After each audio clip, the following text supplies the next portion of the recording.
사도행전 20장 17절부터 24절까지의 말씀을 한 절씩 교독하겠습니다. 바울이 밀레도에서 사람을 에베소로 보내어 교회 장로들을 청하니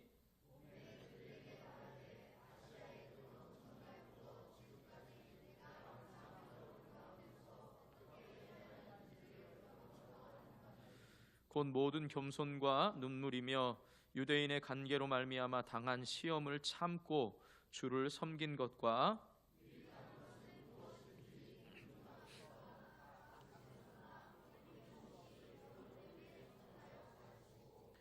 유대인과 헬라인들에게 하나님께 대한 회개와 우리 주 예수 그리스도께 대한 믿음을 증언한 것이라.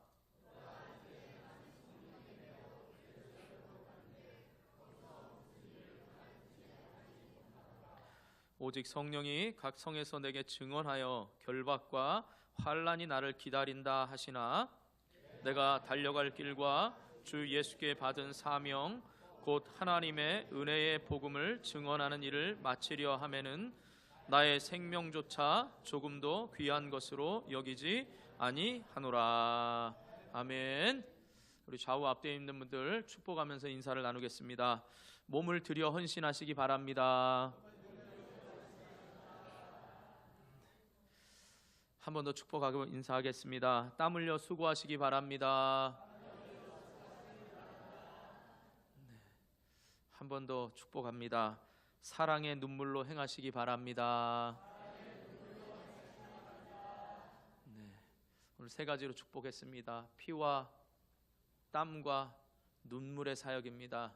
오늘 말씀을 통하여서 저와 여러분 가운데 이러한 아름다운 사역이 있기를 주님의 이름으로 축복합니다. 우리는 계속해서 지금 사도행전을 살펴보고 있고요. 바울의 3차 전도 여행의 끝자락에 와 있습니다. 우리가 말씀을 다 읽진 않았지만 오늘 20장 38절까지의 말씀이 오늘 본문의 내용입니다.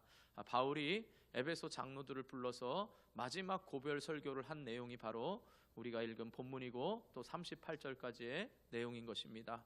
그런데 흥미로운 것은 이 바울의 고별 설교가 사도행전에 나오는 세 번째 설교인데 특징이 뭐냐? 바로 그리스도인들에게 대해서 설교를 했다는 겁니다. 이고니온에서는 유대인들 그리고 주로 회당을 찾아서 유대인들에게 설교를 했던 이 바울이 또 아테네에서는 이방인들을 향하여 설교를 했지만 오늘 말씀은 특별히 에베소 교인들, 물론 에베소 장로에게 설교하고 있지만 에베소 교인들을 향한 바울의 고별 설교인 것입니다. 크게 세 가지 특징이 있는데 첫 번째는 바울이 에베소 사역의 3년의 사역을 회고하면서 말씀을 전하고 두 번째로는 바울의 이제 앞으로의 장래의 계획에 대해서 말씀을 전하고 마지막으로 에베소 교회를 축복함으로 이 설교가 마무리가 되는 것입니다. 그런데 이 설교를 가만히 들여다보면 바울이 에베소 교회를 향한 진심 어린 사랑과 또 진심 어린 그 수고와 애씀이 이 설교 가운데 그대로 배어 나오고 있는 것을 볼 수 있습니다. 그래서 이 시간 우리가 한 가지 한 가지를 살펴볼 것이 아니라 바울의 설교 가운데서 바울이 에베소에서의 하나님의 사역을 어떻게 감당하였는지 살펴보면서 바울이 흘렸던 피와 땀과 그 눈물의 수고가 우리들도 우리 교회뿐만 아니라 가정과 직장에서 피와 눈물과 땀의 그 땀과 눈물의 헌신을 통하여서 아름다운 열매를 맺을 수 있기를 주님의 이름으로 축복합니다.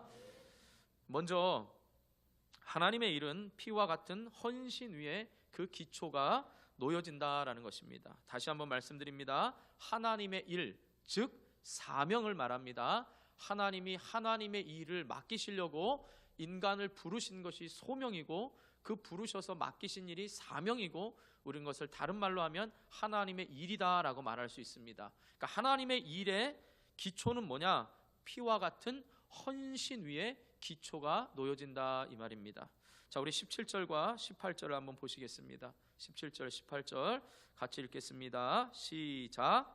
바울이 밀레도에서 사람을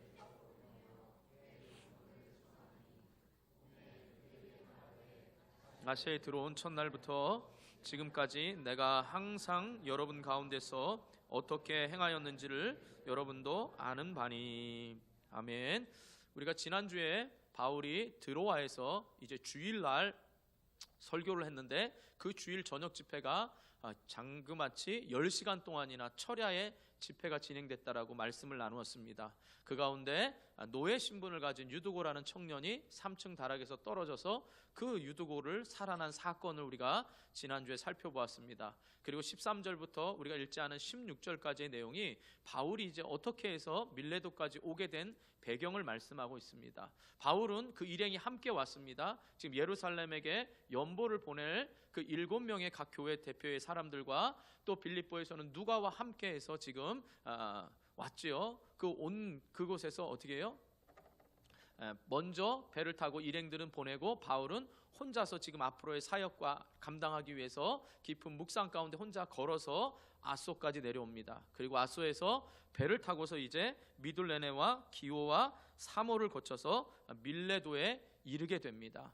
우리가 이제 또 3차 전도여행 끝날 쯤에 또 화면을 보여주겠지만 지금 3차 전도여행이 막혀서 지금 고린도 아가야에서 바로 이 밀레도로 오려고 했지요. 그런데 유대인들이 그 바울의 행선지를 알고 배에서 바울을 죽이려는 음모를 깨달아서 바울이 밀레도로 바로 배를 타고 오지 않고 지금 아가야 즉 고린도를 거쳐서 마게도냐를 거쳐서 지금 이렇게 드로아에 와서 그곳에서 지금 내려오고 있는 그 여정을 말씀하고 있는 겁니다. 자, 그런데 바울이 이제 이 밀레도에 도착해서 밀레도는 에베소, 바울이 3년 동안 목회했고 2년 동안 두란노 서원을 세워서 사랑했던 그 에베소와는 불과 45km 정도 됩니다. 물론 하루길은 되지 않지만 그렇게 먼 길이 아닙니다. 그런데 바울이 지금 이 밀레도에서 에베소로 가지 않고 그가 장로들을 초청한 이유가 있습니다. 그것은 조금이라도 빨리 오순절이 되기 전에 예루살렘에 도착하기 위한 겁니다.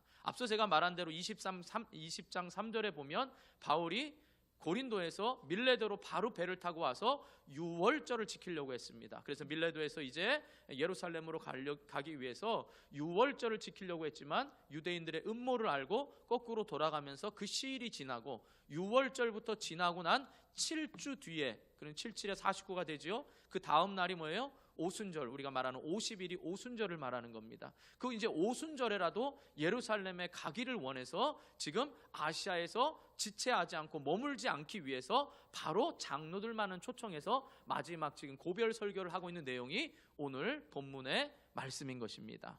그리고 그것이 바로 16절까지의 말씀입니다. 자, 그런데 오늘 보면 장로들을 불렀다라고 했는데 이 장로들이 28절에 보면 또 바울은 감독자라고 부르고 있습니다. 자, 장로 그러면 초대교회 장로는 모든 예배를 관장하는 겁니다. 예배에 관련돼서 장로들이 그 예배의 모든 것들을 관장합니다. 감독자라는 것은 예배뿐만 아니라 교회의 모든 전반적인 일을 살피고 관리하는 임무를 맡은 자입니다. 한마디로 말하면 오늘날로 말하면 목사와 같은 사람이 감독자입니다. 그래서 빌립보에서는 감독자로 누가 세워졌죠? 답도 말씀드렸는데 누가입니다. 누가를 감독자로 세웠잖아요, 여러분. 정신 차리세요. 어제 피곤하셨습니까? 네, 딱 피곤한 시간입니다. 여러분 얼마나 어제 또 수고하셨고 일주일 동안 애쓰셨습니까? 그러니까 오늘은 여러분 주님의 말씀 앞에서 여러분 힘내시고 다시 그 힘을 가지고 세상에 나가서 사명 감당 잘 하시기를 축복합니다. 자, 그래서 지금 초대교회에는요 특별히 장로와 감독자의 구분 없이 장로님이 예배도 관련하고 모든 목회 일을 재반사항을 감당했습니다. 그리고 이것이 1세기 이후에는 엄격하게 구별이 돼서 이제 장로와 감독자가 구별이 됐지만 어쨌든 지금 바울은 지금 장로들을 초청했는데 이 장로들이 에베소 교회의 모든 일을 관장하는 사람들입니다. 자, 이들이 와서 바울이 먼저 이야기를 합니다. 여러분도 아는 바니라고 하면서 바울의 그 자기의 사역을 돌아보면서 여러분도 잘 알고 있을 것입니다 라고 먼저 말을 합니다. 자, 그런데 여기서 우리가 성경에 보면 알다라는 말을 할 때 항상 야다와 기노스코라는 단어가 있다고 기억하십니까? 혹시 지식적으로 아는 게 있고 체험적으로 아는 게 있습니다. 그럼 여기서 지금 바울이 장로님들에게 여러분들도 내가 에베소에서 어떻게 사역을 했는지를 잘 아시죠? 라고 말할 때 그 아는 것은 체험적으로 알고 있다라고 말하는 겁니다. 그리고 그 체험적으로 알고 있는 것에 대해서 내가 어떻게 행하였는지라고 말할 때 그 행한 것이 19절부터 지금 21절까지 말씀하고 있습니다. 자, 요약해보면 이겁니다. 나는 에베소에서 사역을 하면서 여러 장로님들도 체험적으로 알고 있겠지만 내가 하나님 앞과 사람 앞에 꺼리낌 없는 사역을 했음을 여러분들도 체험적으로 알 겁니다. 지금 이렇게 말하고 있는 것입니다. 그러면서 여러분, 그런데 바울이 이렇게 여러분들이 아는 것처럼 내가 하나님과 사람 앞에 꺼리낌 없이 사역할 수 있었던 이유를 말하면서 그처럼 장로님들에게도 부탁하는 장면이 나옵니다. 그게 뭐냐? 바로 바울이 그렇게 사역할 수 있었고 장로님들이 체험할 수 있었던 이유가 뭐냐? 28절 한번 보시기 바랍니다. 자, 28절 같이 읽습니다. 28절 시작.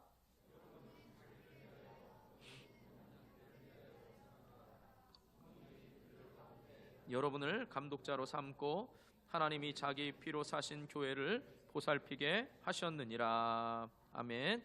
자, 바울은 이미 우리가 사역을 보면서 지금 에베소를 떠난 사역도 1년이 넘는다 그랬어요. 1년이 넘는 동안 에베소를 떠나왔지만 바울에게 있어서 이 철저한 고백은 뭐냐?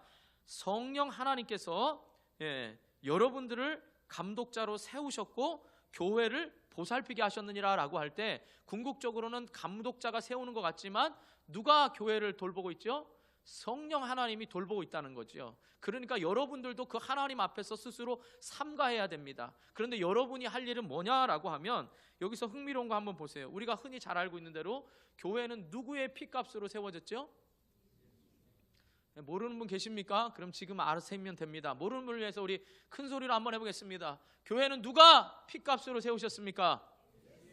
예수님의 피값으로 사신 교회입니다. 그런데 오늘 바울은 설교하면서 누구의 피값이라 그럽니까? 지금 하나님의 피값이라 그래요. 왜 이렇게 바울이 예수님으로 피값이 아니라 그러고 하나님이라고 했을까요? 이건 의도적인 겁니다. 무슨 말이냐? 하나님이신 분이 제2의 하나님이신 제2 위격이 하나님이신 예수 그리스도가 인간이 되어 십자가에 죽으시기까지 철저하게 순종하신 그 예수 그리스도를 너희가 아는 예수 그리스도가 원래는 하나님이다. 그 하나님도 철저하게 하나님의 말씀에 순종해가지고 그 피값으로 우리에게 주신 것처럼, 그리고 거기서 돌보게 하셨느니라가 마치 목자가 양을 양육하고 기르듯이 예수 그리스도가 우리를 그렇게 기르셨던 것처럼 바로 교회는 성령 하나님이 기르시고 그 성령 하나님이 기르시게 된 근본 원인이 예수 그리스도가 피값으로 교회를 사셨고 또 그 은혜로 말미암아 내가 여러분에게 그 사역을 감당했으니까 여러분들도 그 은혜로 말미암아 에베소 교회에 헌신하십시오라는 이 말인 것입니다.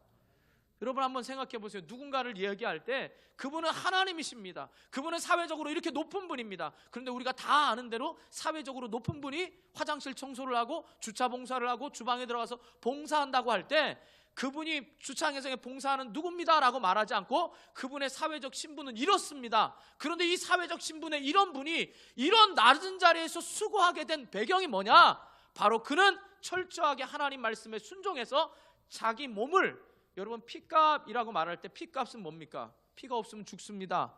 옛날에 여러분 저 어릴 적도 그랬지만 머리 길면 미용실에서 왜 머리카락 끊어가지고 머리카락 파는 거 아십니까? 제가 그렇게 나이는 많이 안 먹었지만 여러분 제 어릴 적도 그랬어요. 미용실에서 길거가지고 아주머니들이 사가지고, 아니 아주머니들이 아니고 미용실 원장님들이 사가지고 가발을 만들었죠. 그러면 돈 얼마씩 주고 이러지 않았습니까?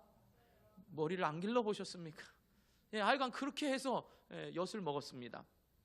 그렇게 반 돈으로. 자, 어쨌든 그렇게 잘랐다고 하는 그게 아닙니다. 그러니까 머리카락으로 산 값 이게 아니라 피값이라는 건 뭐겠어요? 피가 없으면 죽습니다. 뭐 오늘처럼 계속 수혈받으면서 할 수 있는 것도 아니고요.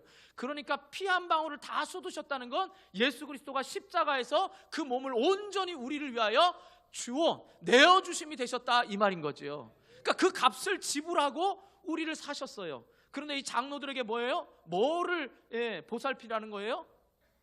오늘 보세요. 교회예요, 교회. 그럼 에베소 교회를 보살피라는 거예요? 우리 교회는 각자 우리가 교회인 것입니다.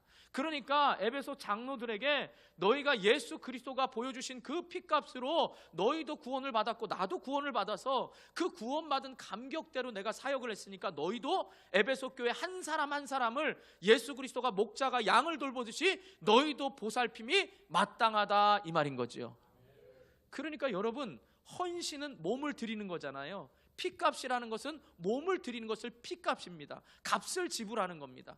그러니까 바울이 할 수 있었던 에베소 교회 헌신, 하나님 앞과 사람 앞에 떳떳했다는 것은 철저하게 바울은 이 피값에 대해서 주님이 내어주신 온몸으로 나를 위해 사랑하신 그 사랑을 알기에 본인도 드린 바 될 수가 있다, 이 말인 것입니다. 그러니까 여러분, 헌신은 우리에게서부터 시작이 되면 안 됩니다. 내 열심 가지고 드리는 거 아닙니다. 내 온몸을 드린다고 할 때 철저하게 예수 그리스도의 십자가의 사랑을 경험한 사랑만이 자기의 몸도 기꺼이 주를 위하여, 주의 몸된 교회를 위하여, 주의 백성들을 위하여 드릴 수가 있다, 이 말인 것입니다. 여러분, 이걸 단순히 목사만 생각하지 마시고, 여러분 꼭 제가 주의 일을 할 때마다 그런 말 하지요. 목사만 하는 게 주의 일이 아닙니다. 여러분이 하는 모든 일이 주님의 일입니다. 여러분이 설거지를 하고 남편을 잘 섬기고 아내를 잘 섬기고 아내로서, 남편으로서, 자식으로서 이런 모든 일들이 주의 일입니다. 직장에서 일도 주의 일입니다. 단 우선순위가 다를 뿐이지 모든 일이 주의 일입니다. 그럼 그 주의 일을 감당할 때 여러분이 가장 먼저 기초를 쌓아야 될 것이 바로 십자가에 구속된 그 사랑에 사로잡혀서 여러분들이 그 몸을 헌신할 때 그 기초가 든든해진다, 이 말이지요. 이 기초 위에 세워지지 않으면 아무리 화려하고 아무리 성공이 이룰지라도 예수 그리스도의 십자가의 그 사랑의 기초가 아니면 다 환란이 오고 핍박이 오면 어떻게 해요? 모래 위에 진 집들은 어떻게 해요? 쓸려 내려가고 무너지듯이 여러분 무너지는 겁니다. 그러니까 여러분의 헌신, 앞으로 여러분 몸을 하나님 앞에 드린다라고 할 때 여러분의 몸이 주님의 십자가 사랑 앞에서 온전히 드려질 수 있기를 주님의 이름으로 축복합니다. 그래서 여러분, 이건 좀 본문과는 관계없지만 이렇게 적용할 수도 있습니다. 여러분, 우리가 예배라고 합니다. 우리 교회에서는 모든 공예배를 다 예배라고 표현합니다. 우리 한국의 초대교회에 수요 예배 때는 헌금 시간이 있었습니다. 그래서 수요 예배라고 합니다. 그런데 수요일 날 헌금이 없어지면서부터 수요 성경 공부, 수요 기도회 이렇게 바뀌었습니다. 그리고 처음부터 금요 철야는 예배라는 호칭을 안 붙였습니다. 왜요? 헌금 시간이 없었기 때문입니다. 새벽 예배도 새벽 기도회라고 했습니다. 왜요? 예배라고 안 붙인 게 헌금이 없었습니다. 여러분, 예전에 구역 예배 그랬죠. 예배에 헌금 시간이 있기 때문입니다. 그럼 저는 우리 교회 모든 공예배를 예배라고 했습니다. 그리고 제가 예배를 드릴 때마다 다 같이 일어나셔서 묵상 기도로 드림으로 주일 1부 예배를 드립니다. 2부 예배를 드립니다. 축도함으로 1부 예배를 마치고 2부 예배를 마치고 오후 예배를 마칩니다. 하는 이유는 우리의 정해놓은 공예배는 마치지만 삶의 예배는 여전히 우리가 일평생 하나님 앞에 예배하는 자로 드려지는 삶이 돼야 된다, 이 말이죠. 그럼 여러분, 우리가 드린다라고 할 때 물질을 들여서 헌금하기 때문에 예배가 아니라 우리가 산 제물이 되어서, 로마서 12장 1절 말씀처럼 산 제물이 되어서 하나님을 예배하는 자로 살기 때문에 우리는 예배자가 돼야 되고, 곧 그것이 헌신하는, 몸을 드리는 헌신자가 돼야 된다, 이 말인 거죠. 이해하셨습니까? 그러니까 여러분, 지금 바울에게 있어서의 에베소 교회에 온전히 헌신할 수 있었던 것, 하나님 앞과 사람 앞에 그가 떳떳할 수 있었던 것, 이 십자가 사랑 앞에 부끄러워할 것 없는 사람으로 자기의 온몸을 들여서 헌신했다, 이 말인 것입니다. 그러니까 여러분이 혹시라도 교회 일이나 집안이나 모든 일에 내가 주저주저하고 망설이고 내 마음에 열정이 없다면 다시금 십자가에 구속하신 그 사랑에 사로잡혀서 모든 주의 일을 감당할 수 있기를 주님의 이름으로 축원합니다. 자, 두 번째로 하나님의 일은 땀을 흘리는 수고만큼 커진다는 것입니다. 자, 기초는 그 십자가의 사랑, 피값의 헌신으로 있다면, 두 번째 하나님의 사역이 더 커지는 것은 땀 흘리는 수고가 있어야 된다, 이 말이죠. 23절과 24절 한번 보겠습니다. 23절과 24절 같이 읽습니다. 또 시작.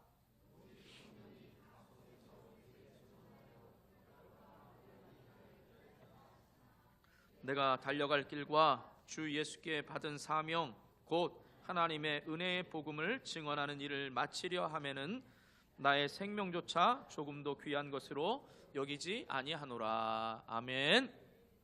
여러분 24절 말씀 우리가 잘 암송하는 말씀이죠. 바울의 정말 이 사명감에 불타는 그 의지를 볼 수가 있습니다. 뭔가 그런데 여러분 중요합니다. 23절을 빼놓고 하면 24절만 보면 야 정말 사역의 이 출발선에서 멋진 결단을 했다 이렇게 할 수 있지만 지금 바울은 사역의 출발선에 있는 게 아닙니다. 23절에 보면 뭐예요? 성령께서 나에게 말씀하시는데 뭐가 있다고요? 앞으로 결박과 뭐가 있어요? 환란이 있다는 거예요. 결박과 환란이 있으니까 시작하면서부터가 아니라 여전히 내가 지금 경험해왔지만 환란과 나에게 결박이 있을 거라는 이것 앞에서도 내가 달려가겠노라 이렇게 지금 고백하는 거예요, 여러분. 그럼 제가 지난주 수요일 날 임플란트 해보신 분 아실 겁니다. 임플란트 이제 그러니까 오른쪽 어금니 밑에를 이제 임플란트를 하기 위해서 이렇게 이제 기초 이렇게 심는 거 있잖아요. 뭔지 아시겠습니까? 이게 뭐 어떻게 비디오로 보여줄 수도 없고 하여간 심습니다. 심을 때 정말 이게 잇몸에 공사를 하는 것 같습니다. 드릴로요 이 소리가 다 들립니다. 그리고 조금 있다가는 스패너로 뭐 높낮이를 조절하는지 어쩐지 스패너로 띠그득 이래서 계속 조입니다. 이게 생생하게 들립니다. 그래서 음악을 들려주는 게 아니라요 드릴 소리와 함께 스패너 소리가 들립니다. 그런데 정말로 제가 기도하고 했는지 또 우리 제가 제자 훈련과 또 사역반에 기도 부탁을 해서 그런지 어쨌든 하나도 안 아팠어요. 멍자국도 없었습니다. 너무 감사하지요. 그런데 만약에 제가 너무 아파서 이 자리에서 여러분 치과에서 임플란트 할 때 그 고통은 경험해보지 않은 사람은 말할 수 없습니다. 이렇게 하고 제가 딱 여러분에게 말합니다. 그럼 여러분 임플란트 할 때마다 어떡하죠? 드릴, 스패너 이거 어쩌나 이런 공포가 있을까요 없을까요? 바울의 지금 상황을 보세요. 이미 그 경험을 했습니다. 결박과 환란을 겪은 사람이에요. 그러니까 여러분 지금 출발선에서 여러분 제가 묻겠습니다. 아무것도 모르는 상태에서 환란과 핍박을 만나는 게 더 안 힘들까요? 아니면 알면서 가고 있는 게 덜 힘들까요? 이 출제자의 의도를 모르고 또 이렇게까지 설명을 했는데 여러분 알면서 가는 게 더 고통스러운 거예요. 고난이 두려움이라는 공포는요 내가 그것을 경험했기 때문에 고통스러운 거예요. 루스드라에서 죽을 만큼 맞아서 죽은 줄 알고 성에 버려졌던 사건이라든지 나를 죽이려고 핍박하는 그 결박해서 하는 모든 사건들을 지금 다 겪고 난 다음에 여전히 바울은 어떻게 해요? 그래도 내 달려갈 이 길 이게 뭐라고요? 주님께서부터 받은 주께로부터 받은 이 사명이 있기 때문에 내가 달려갈 길을 멈추지 않고 여전히 달려가겠다 이렇게 말하고 있는 거예요. 대단하지 않습니까 여러분? 내가 요만큼 했으니까 사역하고 끝나는 게 아니에요. 내가 열심히 달렸으니까 쉰다 이런 개념이 아니고 여전히 바울에게서는 달려갈 사명이 있었어요. 그게 바로 뭐냐라고 할 때 바울은 로마를 향한 끊임없인 사명이 있었습니다. 여러분 바울이 13개 서신서 중에서 다른 서신들은 다 바울이 지나갔고 거기에 대해서 또 어떻게 해요? 권면하고 위로하려고 편지를 보냈습니다. 그런데 로마서만큼은 방문하기도 전에 쓴 편지가 바로 로마서입니다. 그래서 우리가 지지난주에 살펴봤죠. 로마서는 어디서 썼다고요? 아가야 지방 고심하고 쓴데 고린도에서 썼습니다. 알고 계신 거죠? 네, 고린도에서 썼잖아요. 그것도 실제로는 AD 60년에 방문했는데 3년 전인 AD 57년에 고린도에서 바울이 먼저 편지를 보냅니다. 그러면서 1장 우리 로마서 한번 보세요. 로마서 1장 10절에 보면 얼마나 바울이 스크린을 보시기 바랍니다. 얼마나 사모했던지 한번 보세요. 미리 편지를 쓰면서 이렇게 말하고 있는 거예요. 자, 같이 읽습니다. 시작.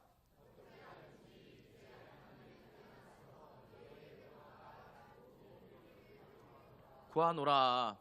어떻게 하든지 가고 싶기 위해서 계속 기도했다라는 거예요. 그 길이 열려지도록. 근데 바울은 또 로마가 목적이 아니었습니다. 바울이 지난번에 제가 말씀드렸지만 최종의 목적은 당시 사람들은 서버나 즉 스페인이 땅끝이라고 여겨졌기 때문에 바울 마음속에는 늘 로마와 땅끝인 서바나 그러니까 스페인이 있었던 겁니다.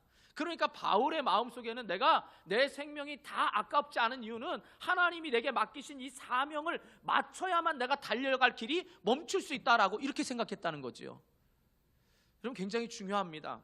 여러분 달리기 해보신 분 아실 겁니다. 달리기의 기쁨을 아시는 분, 이 마라톤 하시는 분이 그런다 그러더라고요. 땀을 흘리면서 그 내가 한계치를 넘어가는 그 순간, 내가 이러다 숨이 너무 힘들지만 이 한계치를 넘어갈 때 그 운동에서 오는 카타르시스를 느낀대요. 그래서 마라톤 하는 사람들은 주구장창 달린답니다. 주구장창도 죄송한 표현이지만 기쁘니까 달리는 거 아니겠습니까? 그런데 이 기쁨을 맛보지 못한 사람은 어떻게 해요? 달리다가 운동권 딱 신고 유니폼 딱 맞추고 난 다음에 달리다가 조금 힘들면 못하겠다. 땀도 흘리기 전에 모든 폼은 다 잡아요. 신발도 새로 사고 유니폼도 쫙 맞추고 난 다음에 좀 달리다 어떻게 해요? 못 달리겠다. 이렇게 말합니다. 근데 여러분 그 기간을 벗어나서 달려야 됩니다. 땀을 흘려야 우리의 모든 노폐물이, 땀을 흘리는 순간부터 노폐물이 빠져나가는 거거든요. 여러분 사역에 있어서도 마찬가지입니다. 조금 시작하다가 어려움 부딪히면 뭔가 다짐을 하고 했는데 딱 막힙니다. 신발과 유니폼 다 맞추고 내가 주를 위해 헌신하리라, 그리고 내가 이 달려갈 길을 주님께로부터 받은 사명이기 때문에 바울이 철저하게 이건 주님께로부터 사명이라고 말하고요, 자기가 편지를 쓸 때마다 나는 사도라고 자긍심을 가지고 있었던 이유가 뭐예요? 바울이 끊임없이 편지를 통하여 특별히 고린도 교인들에게도 계속했던 사도권에 대해서 계속 공격받은 거예요. 왜냐? 사도라고 하면 예수님 당시에 3년 동안 따라다니고 부활을 목격한 제자들이 사도가 됐거든요. 그래서 여러분 12제자 중에 가룟 유다가 죽고 나서 마띠아가 뽑힐 때도 어떻게 해요? 사도 중에서, 이 증인 중에서 뽑힌 사람들이에요. 그럼 바울은 어떻게 해요? 도리어 핍박한 사람이 아니에요. 그런데 다메섹으로 가다가 예수님을 만나잖아요. 철저하게 그 다음부터 뭐예요? 나도 하나님으로부터 받은 사명이고 하나님으로부터 임명받은 사도라는 이 자긍심이 있는 겁니다. 그러니까 여러분들이 여러분 가정에서 남편과 아내가 되고 직장이 되고 교회에서 임명받고 이건 누구에게 잘 보여서가 아니라요, 하나님이 내게 맡기셨다라는 이 사명을 가지고 여러분이 어려운 일을 만날 때마다 멋지게 폼 잡고 내 야망대로 뛰면은 지치면 무너집니다. 그러나 하나님이 주신 사명으로 알면 지치지 않고 달려갈 수가 있게 됩니다. 할렐루야. 그래서 여러분 야망과 사명은 엄청난 차이가 납니다. 야망은요 자기 뜻을 이루려고 하기 때문에 죽기 살기로 열심히 합니다. 목표를 가지고 아름다운 몸매를 유지하기 위해서, 건강을 위해서 죽기 살기로 뜁니다. 왜냐? 이렇지 않으면 죽으니까. 그러니까 야망은 자기 욕심을 따라 삽니다. 자기 영광을 위해서 달려갑니다. 그러나 사명은 하나님 영광을 위해서 달려갑니다. 내 기쁨을 위해서 달려가는 게 아니라 하나님 기쁨을 위하여 달려가야 지치지가 않는다, 이 말인 것입니다. 사랑하는 성도 여러분, 제가 여러분에게 부탁드립니다. 여러분 주일날 오는 거 세상 사람들 보기엔 미련한 겁니다.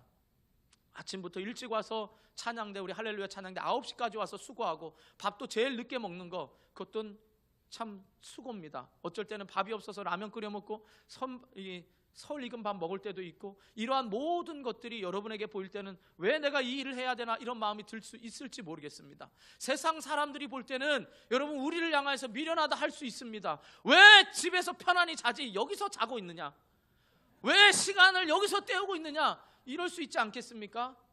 그러나 여러분 우리에게는 하나님이 주시는 기쁨을 경험했기 때문에, 이 기쁨은 세상과 비교할 수 없기 때문에 여자분이 이 자리에 와서 내가 하나님이 원하는 삶을 살아드리겠노라고 고백하고 있는 거 아니겠습니까?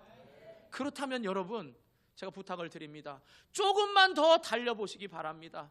조금만 더 수고해 보시기 바랍니다. 조금만 더 예배 시간에 여러분 늦지 않도록 조금만 더 수고해 보시기 바랍니다. 힘들 수 있을 겁니다. 그러나 달리면 달릴수록 한계점을 뛰어넘을 때 카타르시스를 느끼는 것처럼 여러분의 사역이 사명이 돼서 조금씩 더 수고하고 달릴 때마다 하나님이 주시는 기쁨과 위로와 평안을 경험하시기를 주님의 이름으로 축원합니다. 이 기쁨을 경험해봐야 사람이 부딪히는 거, 사람 보이려고 폼 잡지도 않고 사람 앞에 자세 잡으려고 하지도 않는다, 이 말이에요. 여러분 그 어떤 나라보다 우리나라가 보여주는 문화가 참 많아서 등산객들이 뭐 몇백만이 넘는다 그러죠. 근데 등산복 하나 쫙 마치고 이렇게 하는 데가 꽤 또 비싸다 그래요.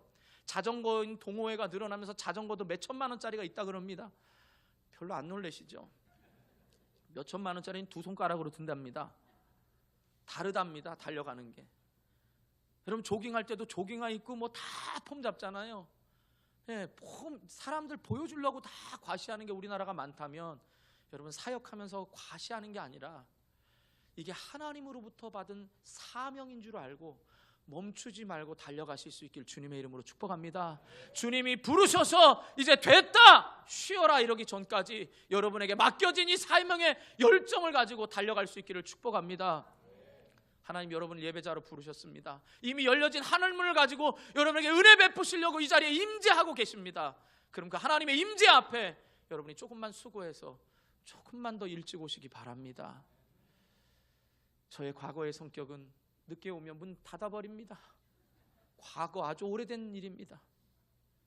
그러나 이 마음은, 지금의 마음은 주님이 그래 그렇게라도 오는 너희의 마음, 그 마음까지도 받아주시길 원하십니다.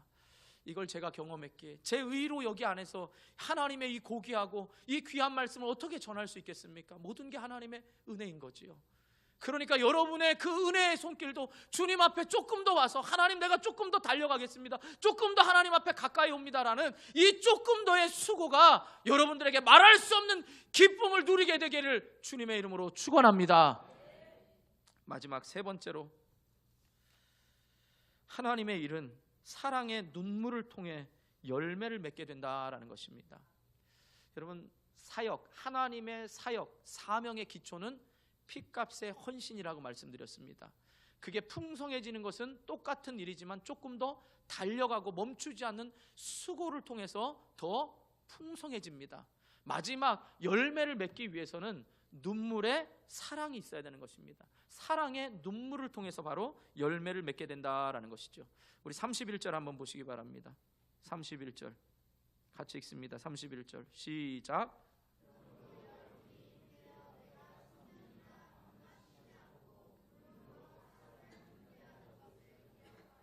예, 눈물로 각 사람을 훈계했대요. 그러니까 눈물을 흘리면서 울면서 어떡하니 이랬다는 말이 아니잖아요. 그 눈물이라는 건 사랑의 수고를 이야기하는 겁니다. 그런데 오늘 본문에 보면 세 군데나 눈물이 나와요. 31절뿐만 아니라 19절에 보면 에베소 교인들이 다 알고 있는 바울의 사역의 자세를 얘기하면서 겸손과 눈물이라고 말했습니다. 원어에 보면 눈물 앞에 많은이라는 형용사가 붙어 있습니다. 그러니까 많은 눈물로 수고했습니다. 그것이 에베소 교인을 위한 수고였고, 바울은 그 뒤에 보면 그것이 주님의 사역이었다라고 분명히 말하고 있습니다. 이런 주님의 사역을 3년 동안이나 했기 때문에 마지막 헤어질 때 눈물을 흘립니다. 설교를 다 마치고 헤어질 때 37절 한번 또 보시기 바랍니다.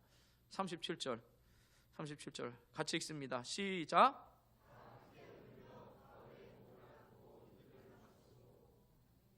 네, 여기서의 울면은 단순히 헤어짐의 슬픔이 울음이 아닙니다. 마태복음 2장 18절에도 똑같은 단어가 쓰였는데요, 이 단어는 뭐냐? 죽은 사람을 위해 애곡할 때 사용하는 매우 슬픈 단어가 바로 이게 울며예요. 앞에서의 수고는 사랑의 수고였습니다. 그 사랑의 수고가 3년 동안이나 있었기 때문에 지금 헤어짐은 바울이 어떻게 해요? 달려갈 길을 멈추지 않고 앞으로 예루살렘에 가면 잡히고 로마에 가서 죽임을 당해야 된다는 이 성령의 인도하심 앞에 말렸지만, 이 말림에도 불구하고 어떻게 해요? 그가 가야 되겠다는 이 사명 앞에, 이 사명을 바라보면서 이 장로들도 우리도 에베소 교회 성도를 위하여 이렇게 목숨 걸 사랑의 눈물의 수고가 있어야 되겠다는 마음이 안 들겠습니까? 죽음 앞에 자기를 섬겨주고 자기를 영적 아버지와 같이 보여줬던 그 아버지가 지금 죽음 앞에 가고 있으니까, 이건 단순히 우리 헤어지면 또 만나요 이런 만남의 눈물이 아니고 잠시의 헤어짐이 아니라 죽음으로 가는 바울 앞에서 눈물 흘림입니다. 또 입맞추니가 뭐예요? 미완료 시제로 쓰여서 계속 입맞추면서 이 마음을 안타까워하는 거지요. 그렇다면 여러분, 바울이 흘린 바울의 훈계가 단순히 눈물 흘리면서 안타까워하면서 왜 이렇게 말 안 듣니? 왜 이렇게 졸고 있니? 왜 이렇게 말씀대로 안 사니에 대한 이 슬픔이 아니라 사랑의 수고를 통하여서 그들이 깨닫지 못하면 눈물을 흘려 기도하고, 그들을 위하여 밤낮 말씀을 전하면서 자기의 형편은 돌아보지 않냐고 양들을 위하여 자기 몸을 온전히 드린 그 사랑의 눈물이 있었기에 바로 이런 헤어짐의 눈물도 있었다, 이 말인 거죠. 여러분, 이 눈물도 바울의 이 사랑 어디서 배웠겠습니까? 예수님이 보여주신 그 눈물의 사랑에서 우리는 찾아볼 수가 있는 것입니다. 예수님이 이 땅에 사시면서 성경에 나오는 거, 뭐 또 우셨을지도 모르겠지만 성경에 나오는 눈물은 딱 3번입니다. 예루살렘 입성을 앞두고 예루살렘을 향하여서 바라보면서 예루살렘의 멸망을 내다보면서 안타까워하며 우셨습니다. 예루살렘 들어가서 나사로의 죽음 앞에서 또 우셨습니다. 또 마지막 겟세마네 동산에서 기도하시면서 우셨습니다. 자, 우리 히브리서 5장 한번 보겠습니다. 히브리서 5장 7절 또 스크린 보겠습니다. 같이 읽습니다. 시작. 그는 육체에 계실 때에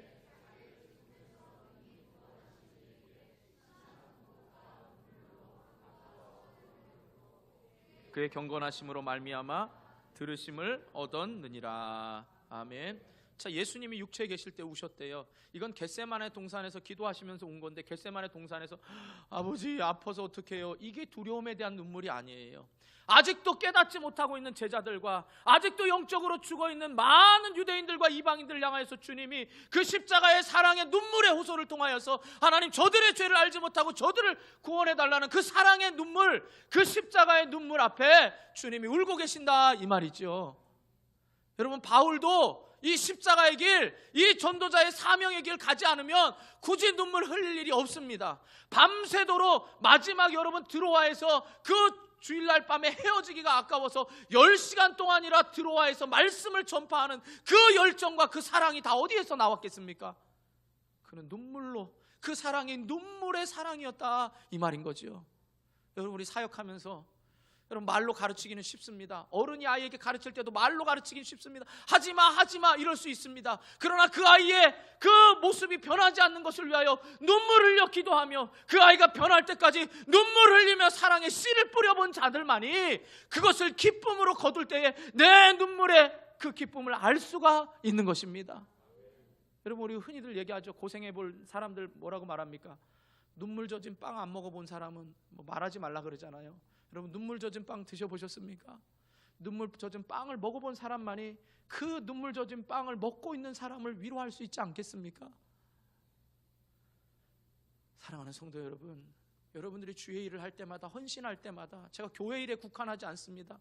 여러분 가정과 모든 일에서 눈물 흘려서 그 사역을 감당하면서 그 사랑의 열매를 기도하면서 눈물 흘려보셨냐, 이 말인 것입니다. 교회에서는 눈물 흘려 기도합니다. 그러나 돌아가서는 남편에게 눈꼬리부터 달라지고, 남편들은 교회에서는 눈물 흘려 기도하면서 집에 가서는 밥상에 밥이 이게 뭐냐고 말하고, 여러분, 이게 어떻게 눈물 흘린 사람들의 수고겠습니까? 사랑하는 성도 여러분, 이 눈물이라는 이 사랑의 마음, 이 주님의 마음을 가지고 뿌려야 기쁨으로 단을 거두게 되는 것입니다. 그래서 시편 기자는 시편 126편 5절과 6절에 말씀합니다. 우리 또 한번 보겠습니다. 같이 읽습니다. 시작.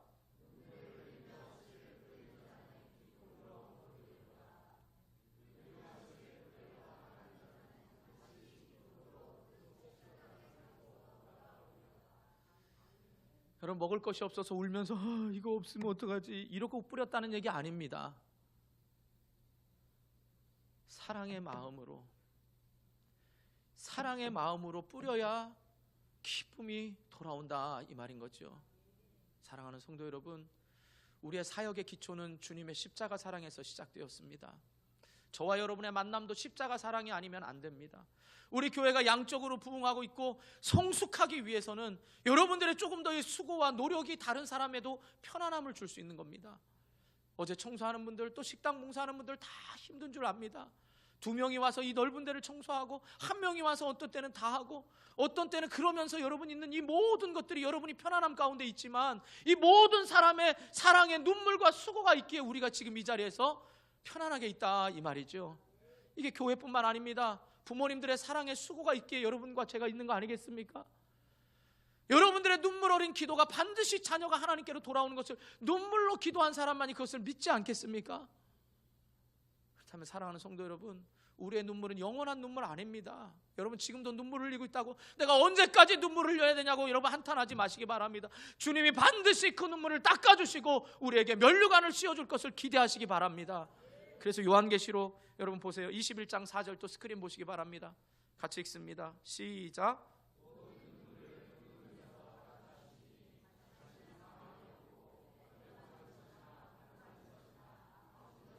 다시 잊지 아니하리니 처음 것들이 다 지나갔습니다. 아멘. 사랑하는 성도 여러분, 우리의 눈물 주님이 닦아주시고 주님이 알아주시면 족하지 않습니까? 우리 복음성가에도 있죠. 주님이 알아주시면 족하리.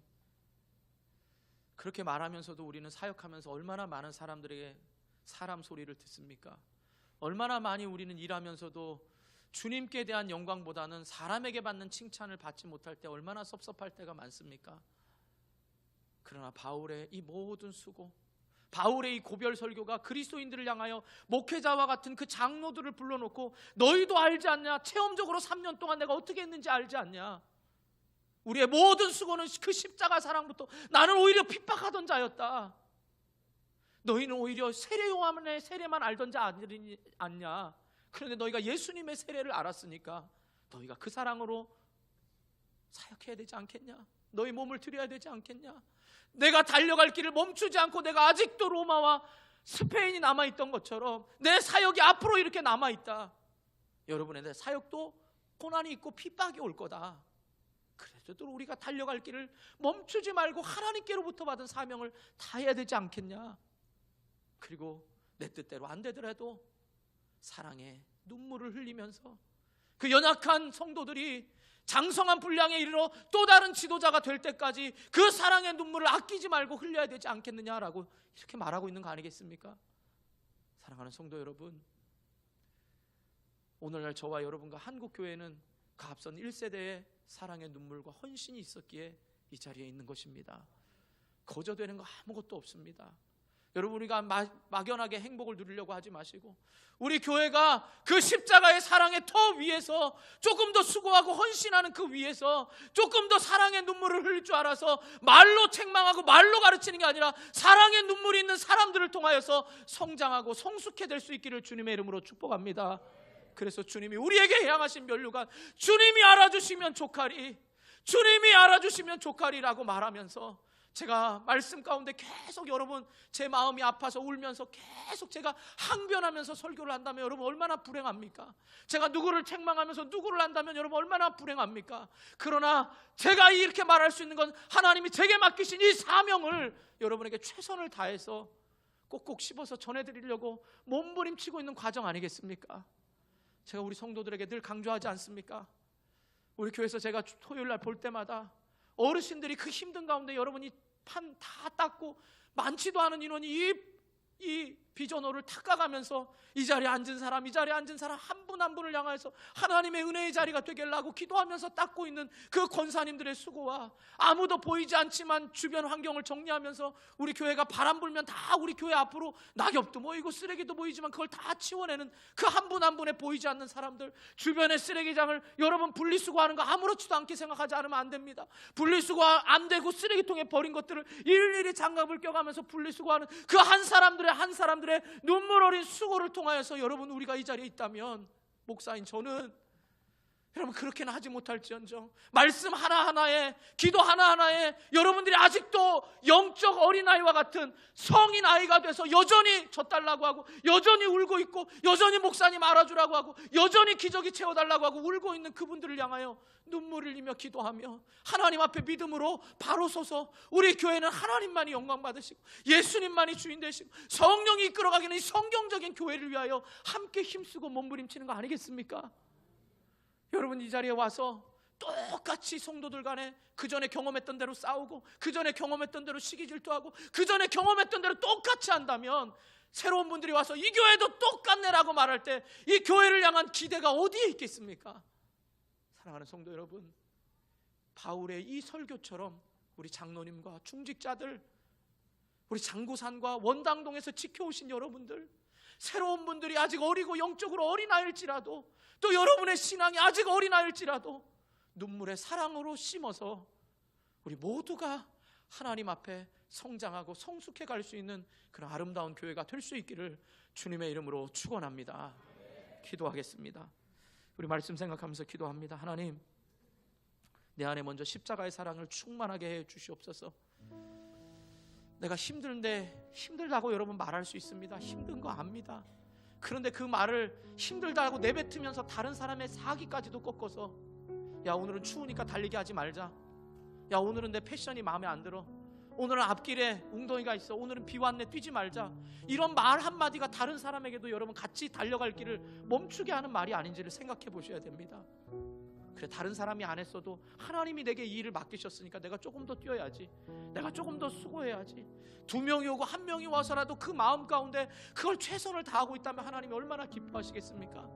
이 사랑의 눈물의 뿌려짐을 통하여 이것이 교회뿐만 아니라 여러분 가정과 직장에서도 내가 월급 받은 것만큼보다 더 일하고 하나님 나라를 위해서 기도하겠다라는 그 마음으로 여러분 성령이 깨닫게 하신 대로 우리 주여 한번 부르고 간절히 기도하도록 하겠습니다.